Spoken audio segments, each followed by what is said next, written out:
This is a tomato. This tomato traveled over 1,770 miles from a mass production farm in Mexico.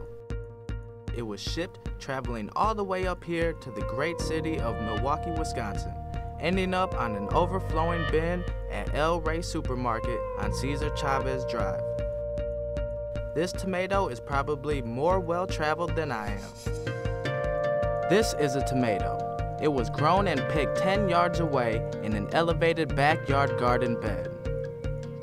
I guess people don't want that much excitement from their food. City dwellers across the nation are returning to the earth.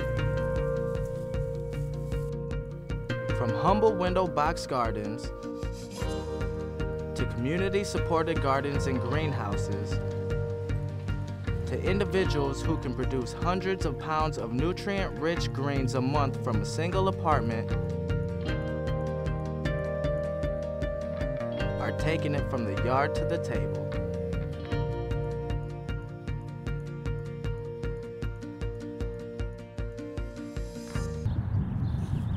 In this unassuming West Dallas apartment, there lies a very productive and successful farm.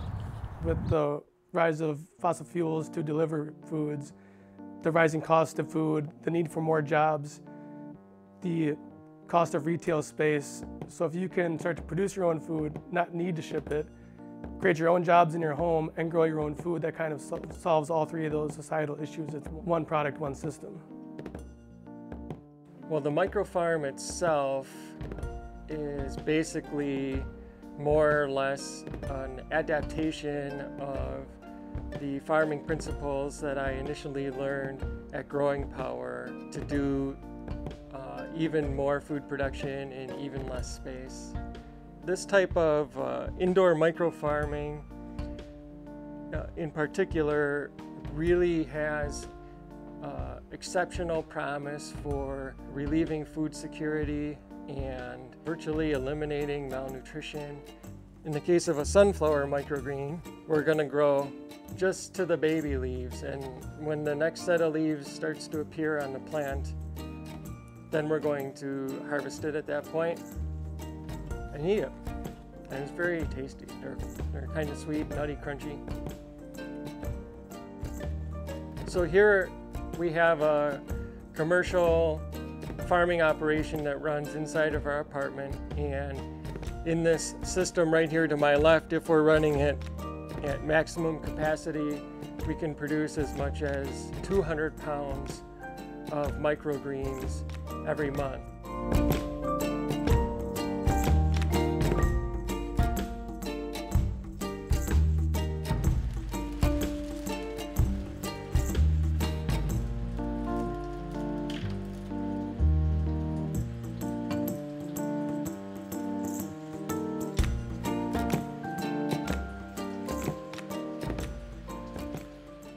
In this system here, which we call the educational microfarm,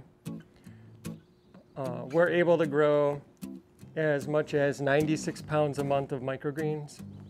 And when we seed trays, we first will start them in the dark, and then after they germinate and start coming up, then we'll move them to the light, and they'll get green and they'll grow to the full size that we harvest.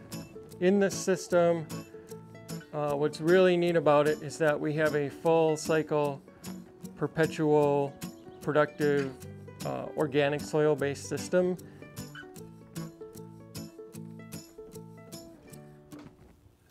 Here on this side we have a vermicomposting system, and on this side we have a sifting and soil storage system. When I want to start a new tray, to scoop our soil into the tray. These are organic sunflower seeds, and we're going to put them very densely planted in the tray in a single layer, almost so that we can no longer see any soil, but preferably without too many of the seeds overlapping. What I'm going to do on top of that is put a layer of worm castings. Worm castings are the product of vermicomposting that are the most fertile substance on the entire planet. Because sunflower microgreens in particular like to be buried in soil a little more, I'm going to add some more soil on top until I can no longer see any of the sunflower seeds.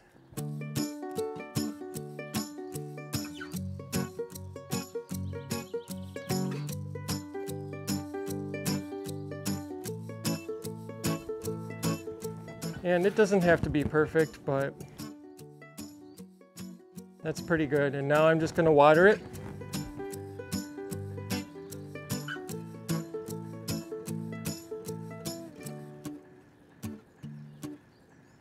So now our tray is seeded, planted, and watered, and we'll put it on one of these shelves and cover it over with cardboard like this in the dark for a while until the seeds start to come up, and then it'll look like this when the seeds start to come up, which is maybe after about 3 or 4 days. At that point is when we'll move it to the light, and after another 3 or 4 days, give or take, they get to be the full size that we'll be harvesting.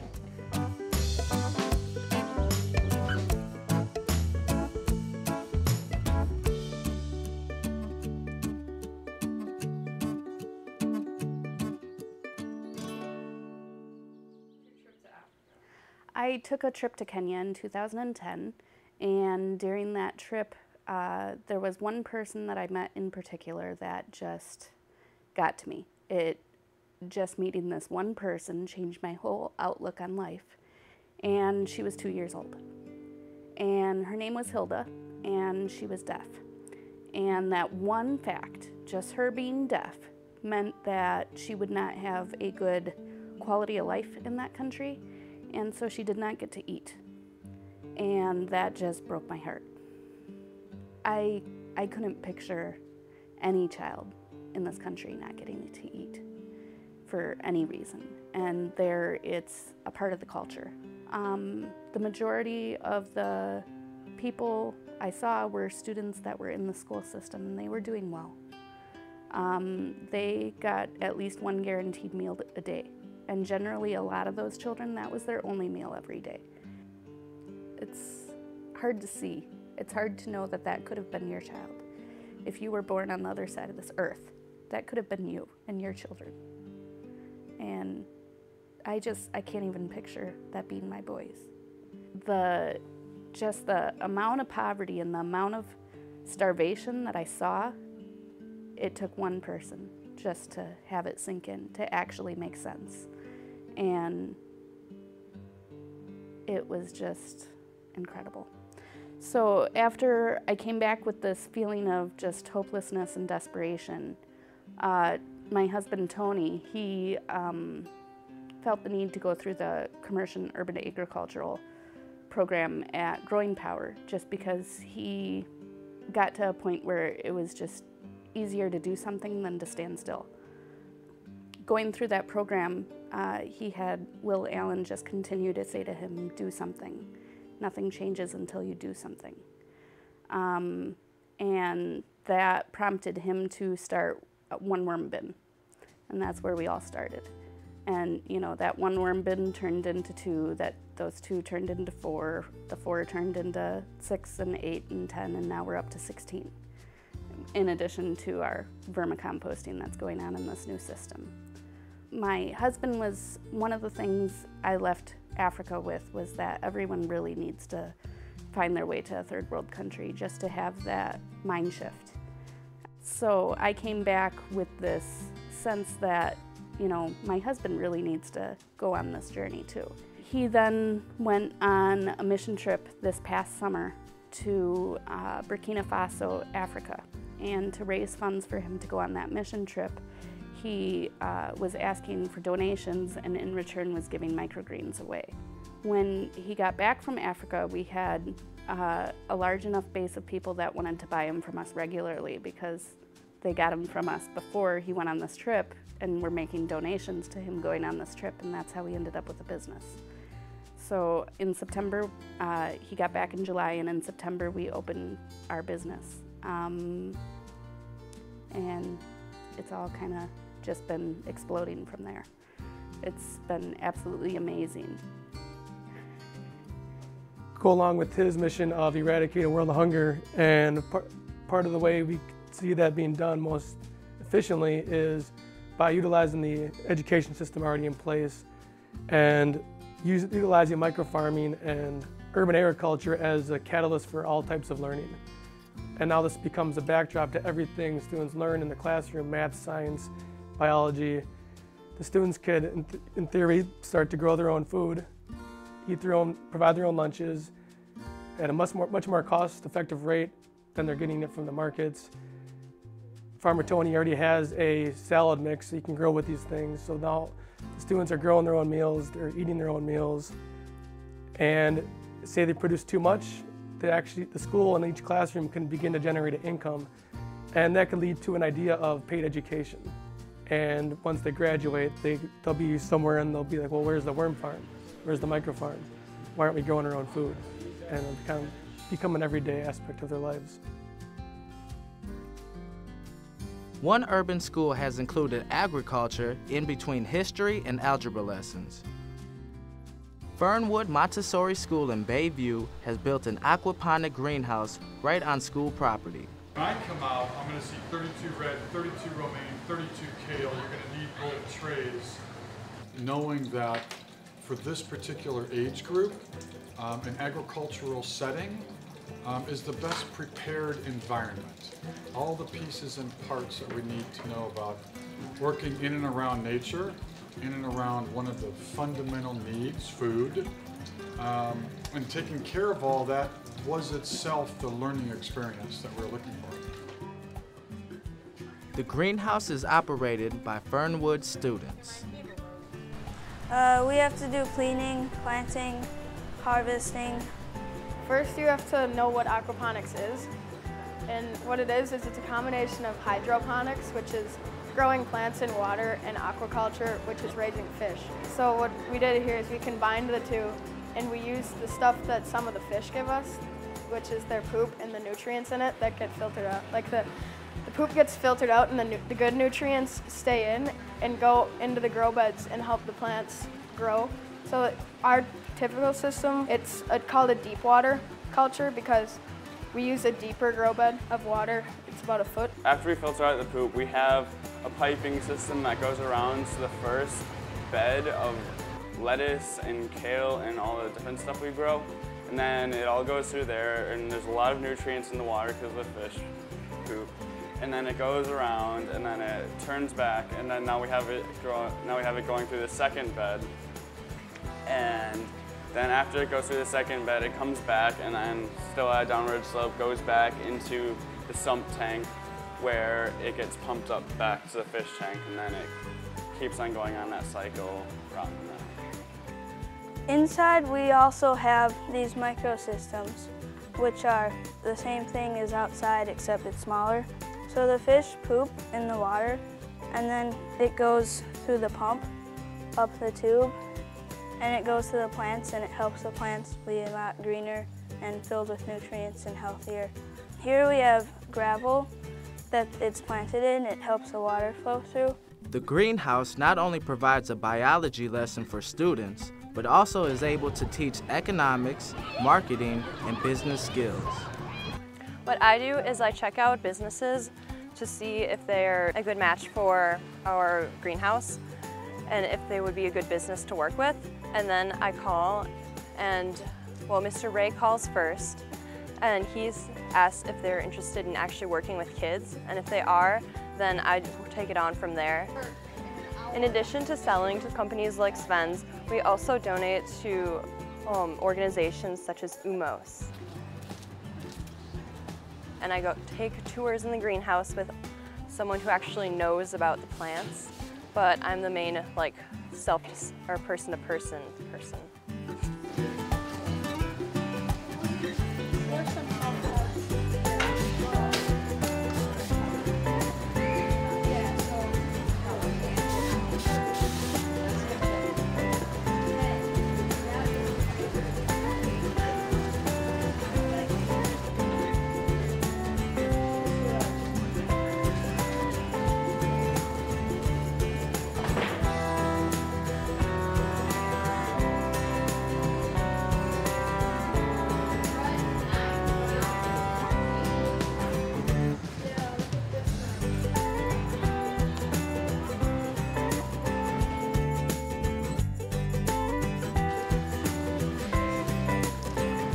I really like getting all this lettuce. I used to not really be a big fan of lettuce and greens, but now after having like all this nutrient-rich lettuce, and it tastes a lot better, and yeah, I really like taking it home and like having it with my family. It's nice. I've started the process of making my fish tank into a little aquaponics system. I learned a lot about growing plants and stuff, like the nutrients. I learned about how to make the system, and I'm going to make one at my house pretty soon. I plan on growing lettuce and kale. I thought it might be kind of fun to do, and my dad encouraged me to do it. I like growing food and then showing other people how to grow food and just passing my experiences on. I suggest that you look into aquaponics or any other gardening. There's a lot of responsibility put into the system. So many different steps that have to be accounted for. Cleaning, watching, like different levels of iron, chemicals, and different metals. And you have to be careful, because like if you mess up one thing, it could really affect the whole thing because it's all connected. Oh, I'm extremely proud of the students. I'm very proud of their accomplishments. I'm actually very proud of Milwaukee Public Schools. It's a challenging school district, and we're faced with challenges. And to see them continue to pursue what's best and what's in the best interest of kids, and new opportunities, and keeping up with the times, I'm very proud.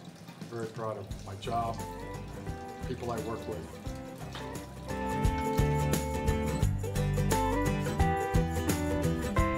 Can doing something as simple as growing a portion of your everyday diet be so impactful? Especially in recent years, there's been a lot of information and input about a lot of our very urban areas being sort of food deserts.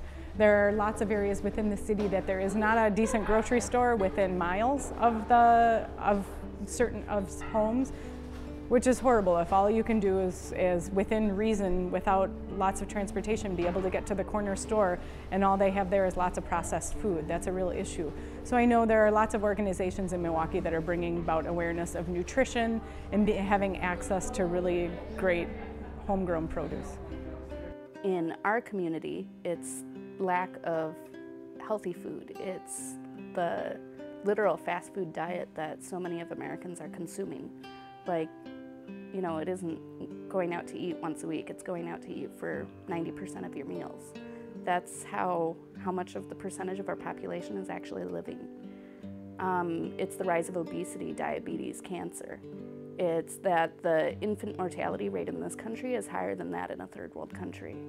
It's that the rate of cancer is higher in our country than that of a third world country. It isn't so much that it's untreated or unseen there. It's that it doesn't exist comparatively. And why is that? The food they are eating, it comes from the plants, it comes from the trees. It isn't pumped with GMOs. It isn't got fertilizers. They're not killing the bees by our harvesting practices that are leaving airborne particles in the air that are literally killing off our bees, in addition to all the fertilizers and stuff that are killing them off. We are on the verge, eventually, of a food system collapse in our country if we keep going at the rate we are. And so this is ensuring security for my own family, in addition to as many people as I can possibly teach. Because provided we still have seeds, that they haven't messed it up that far, we can still grow. The Urban Ecology Center is but one resource new gardeners turn to when developing their green thumb. So the Urban Ecology Center has community gardens at our Riverside Park location currently, and originally we built 17 gardens, and then a couple years later we added on 18 more. So we have 35 here, and we have a fairly extensive waiting list for them. We're also adding community gardens to our Menominee Valley location this year, and we hope to add them at Washington Park sometime in the near future. So the Urban Ecology Center has all sorts of programming in the evenings and different workshops that people can come to that will give people information on what to plant, when to plant, how to rotate some of their early season crops with their later season crops, as well as canning and pruning of trees and things like that if they're fruit trees. So all sorts of different little workshops that help people with their produce. Gardeners are reaping the health benefits of the freshest produce possible and learning to eat in season. Another benefit of urban farming is that it can add greenery to cities, reducing harmful chemical runoff. In much of our urban spaces, the soils have some sort of contaminants in them. So one of the great reasons for putting raised beds in as opposed to planting right into the soil, one of the benefits is to make absolute sure that we don't have contaminants on the soils we're planting in, as well as a lot of our soils in southeast Wisconsin are really dense clay soils, which aren't great for gardening in. So when we do the raised beds, we can also have a lot nicer fertile garden soils for growing vegetables.